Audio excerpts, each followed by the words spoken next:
जिंदगी बदलने के लिए लड़ना पड़ता है, आसान करने के लिए समझना पड़ता है। नमस्कार दोस्तों, मैं सुनील कुमार, आप देख रहे हैं आरपी कोचिंग। आज हम 50 एमसीक्यू पढ़ेंगे खनिज संसाधन, खोज एवं खोजकर्ता जैसे टॉपिक से, जो कि यूपी होमगार्ड के लिए बहुत महत्वपूर्ण टॉपिक है। अगर आप देने जा रहे हैं यूपी होमगार्ड की परीक्षा, तो ये क्लास आपके लिए बहुत जरूरी है। तो चलिए शुरू करते हैं। सबसे पहला प्रश्न है, पेनिसिलिन की खोज किसने की? न्यूटन ने, अलेक्जेंडर फ्लेमिंग, आइंस्टीन या पाश्चर? तो इस प्रश्न का सही जवाब क्या हो जाएगा? Alexander Fleming. ऑप्शन कौन सा हो जाएगा? बी।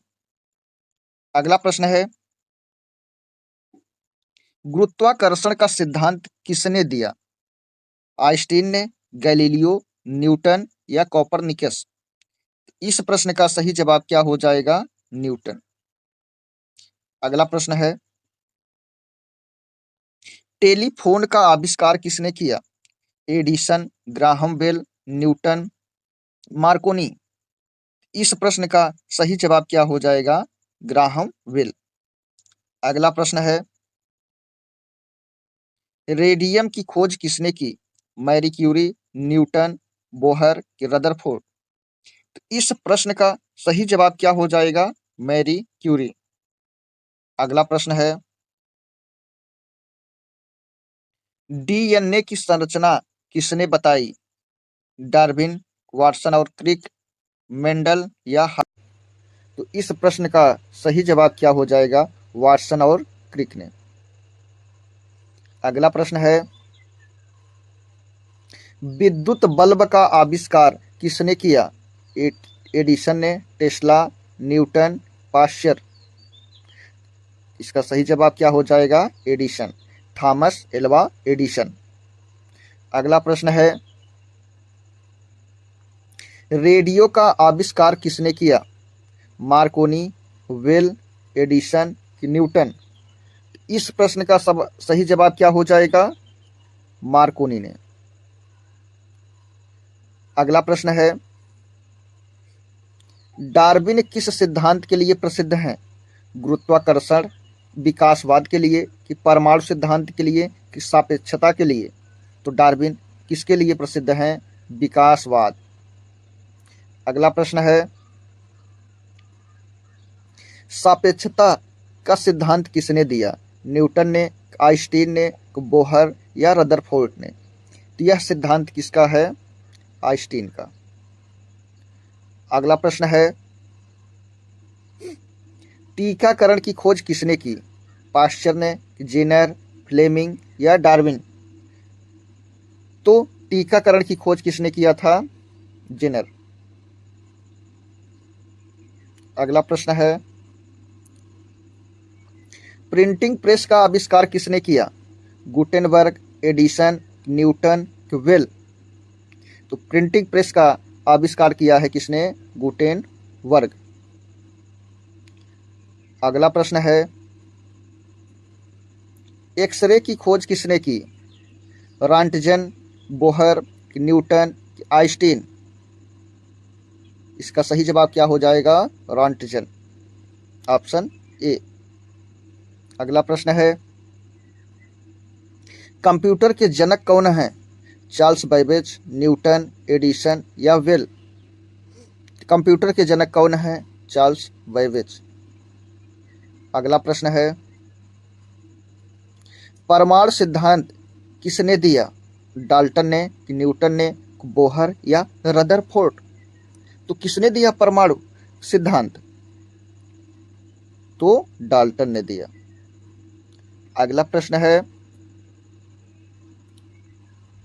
रक्त परिसंचरण की खोज किसने की? हार्वे, मेंडल, डार्विन या पाश्चर? रक्त परिसंचरण की खोज किसने किया? तो हार्वे ने। अगला प्रश्न है, नोबेल पुरस्कार के किस देश से शुरू हुआ? अमेरिका से कि स्वीडन, फ्रांस या जर्मनी? तो इस प्रश्न का सही जवाब हो जाएगा स्वीडन, ऑप्शन बी। अगला प्रश्न है, भारत का सर्वोच्च नागरिक सम्मान कौन सा है?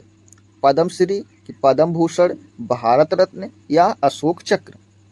इसका सही जवाब क्या हो जाएगा? भारत रत्न। अगला प्रश्न है, ऑस्कर अवार्ड किस क्षेत्र से जुड़ा है? खेल, सिनेमा, विज्ञान या साहित्य? तो ऑस्कर अवार्ड जुड़ा है सिनेमा से, ऑप्शन बी। अगला प्रश्न है, अर्जुन पुरस्कार किससे संबंधित है? साहित्य, खेल, विज्ञान या राजनीति? इसका सही जवाब क्या हो जाएगा? खेल। अगला प्रश्न है, दादा साहेब फाल्के पुरस्कार किस क्षेत्र में दिया जाता है? खेल में दिया जाता है, सिनेमा, विज्ञान या शिक्षा में? तो दादा साहेब फाल्के पुरस्कार किस में दिया जाता है? सिनेमा क्षेत्र में। अगला प्रश्न है, ज्ञानपीठ पुरस्कार किससे संबंधित है? साहित्य से, विज्ञान से, खेल या राजनीति से? तो ज्ञानपीठ पुरस्कार संबंधित है किससे? साहित्य से। अगला प्रश्न है,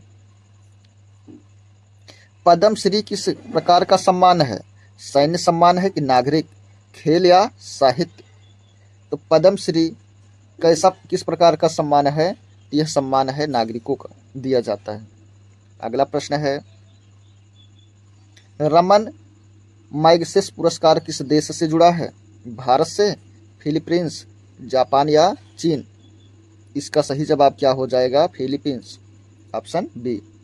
अगला प्रश्न है, पुलित्जर पुरस्कार किससे जुड़ा है? पत्रकारिता, खेल, विज्ञान या राजनीति? इस प्रश्न का सही जवाब क्या हो जाएगा? पत्रकारिता। अगला प्रश्न है, भारत रत्न कितने क्षेत्र में दिया जाता है? केवल खेल, केवल विज्ञान, किसी भी क्षेत्र में, केवल साहित्य? इसका सही जवाब क्या हो जाएगा?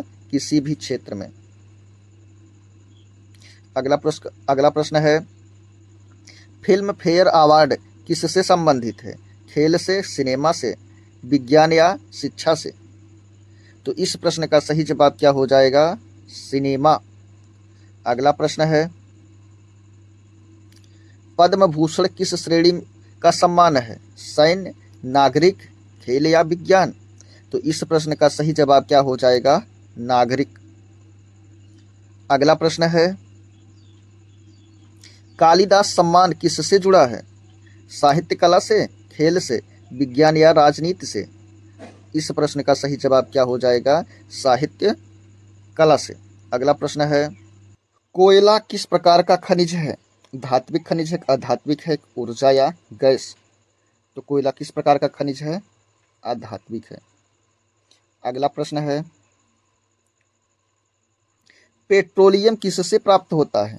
चट्टानों से, समुद्र से, भूमिगत या जंगल? तो इस प्रश्न का सही जवाब क्या हो जाएगा? जमीन के अंदर से, यानी भूमिगत। अगला प्रश्न है, लोहा किस प्रकार का खनिज है? अधात्विक है, धात्विक है, ऊर्जा या गैस है?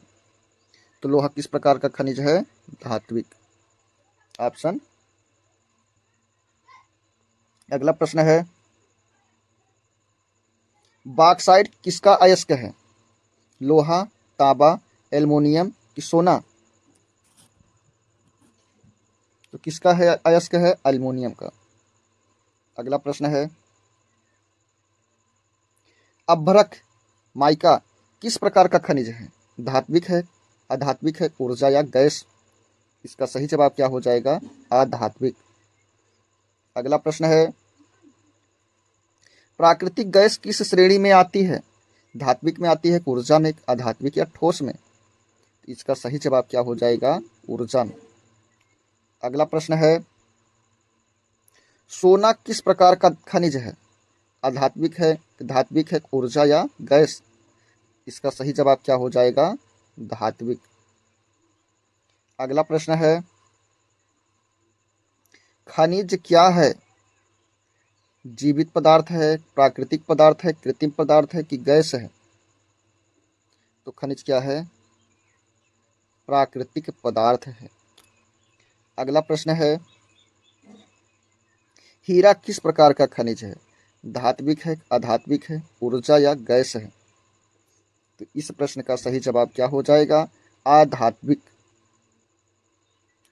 अगला प्रश्न है, भारत में पेट्रोलियम का प्रमुख क्षेत्र कौन सा है? पंजाब, असम, बिहार या उत्तर प्रदेश? तो इसका सही जवाब क्या हो जाएगा? असम। अगला प्रश्न है, कोयला सबसे अधिक किस राज्य में पाया जाता है? राजस्थान की, झारखंड, पंजाब या हरियाणा? तो इसका सही जवाब क्या हो जाएगा? झारखंड। अगला प्रश्न है, लोहा उत्पादन में भारत का प्रमुख राज्य कौन सा है? गोवा है, उड़ीसा है, पंजाब या बिहार है? इसका सही जवाब क्या हो जाएगा? उड़ीसा। अगला प्रश्न है, बॉक्साइट का प्रमुख उत्पादक राज्य कौन सा है? उड़ीसा, पंजाब, हरियाणा या बिहार? तो इसका भी सही जवाब क्या हो जाएगा? उड़ीसा ही होगा। अगला प्रश्न है, अभ्रक का प्रमुख उत्पादक राज्य कौन सा है? झारखंड, पंजाब, हरियाणा, गुजरात? अच्छा, इसका अभ्रक के लिए, अभ्रक का सबसे अधिक उत्पादन करने वाला राज्य कौन सा है? तो आंध्र प्रदेश है। आंध्र प्रदेश है, ये हमको याद रखना है। अगला प्रश्न है, खनन का अर्थ क्या है? खेती करना, खनिज निकालना, व्यापार या शिक्षा? इसका सही जवाब क्या हो जाएगा? खनिज निकालना। अगला प्रश्न है, नवीकरणीय संसाधन क्या है? जो खत्म नहीं होते, जो पुनः खत्म हो जाते हैं, धातु है कि गैस है? तो इसका सही जवाब क्या हो जाएगा? जो खत्म नहीं होते। अगला प्रश्न है, अनवीकरणीय संसाधन क्या है? जो बार बार बनते हैं, जो खत्म हो जाते हैं, पानी है कि हवा है? इसका सही जवाब क्या हो जाएगा? जो खत्म हो जाते हैं। अगला प्रश्न है, पेट्रोलियम को क्या कहा जाता है? सफ़ेद सोना, काला सोना, नीला सोना या हरा सोना? तो पेट्रोलियम को क्या कहा जाता है? काला सोना कहा जाता है। अगला प्रश्न, खनिज संसाधन क्यों महत्वपूर्ण है? समय बिताने के लिए, उद्योग और विकास के लिए, खेल के लिए, शिक्षा के लिए? तो खनिज संसाधन की ज़रूरत हमें है उद्योग और का विकास के लिए। क्या है? ऑप्शन बी हमारा सही हो जाएगा। दोस्तों, ये रहा हमारा आज का 50 महत्वपूर्ण प्रश्न। आपका इसमें से कितना सही हुआ कमेंट बॉक्स में ज़रूर बताएं। आरपी कोचिंग के साथ मैं सुनील कुमार। धन्यवाद।